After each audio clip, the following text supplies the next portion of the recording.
On s'intéresse à 6 fonctions et on veut savoir si elles sont éventuellement paires ou impaires. Donc dans un premier temps, on va regarder si leur ensemble de définition est centré en 0 et si f de moins x est égal à f de x ou moins f de x. Donc la fonction qui a x associe 0, son ensemble de définition, c'est r. Donc il n'y a pas de problème. Et si on fait f de moins x, ça fait 0 aussi. Donc c'est égal à f de x. Donc f est pair. Deuxième question. La fonction qui a x associe moins x plus 1. Son ensemble de définition, vu que c'est une fonction affine, c'est r tout entier. G de moins x, c'est égal à x plus 1.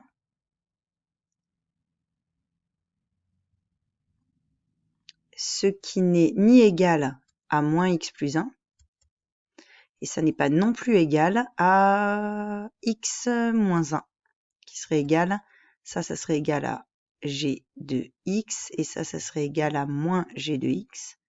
Donc g n'est ni pair, ni impair. La fonction qui a x associe x carré a pour ensemble de définition r tout entier.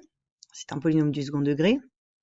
H de moins x est égal à moins x au carré, c'est-à-dire x au carré, c'est-à-dire h de x. Donc h est pair. Question 4. La fonction qui a x associe x cube est un polynôme de degré 3. Son ensemble de définition, c'est r. J de moins x, ça va être égal à moins x que l'on met au cube. Donc c'est moins x au cube, c'est-à-dire moins j de x. Donc j est impair. La fonction qui a x associe valeur absolue de x, son ensemble de définition, c'est r tout entier. K de moins x, pardon, c'est la valeur absolue de moins x qui vaut la même chose que la valeur absolue de x, c'est-à-dire k de x, donc elle est paire. Et enfin, la fonction qui a x associe 1 sur x, c'est la fonction inverse.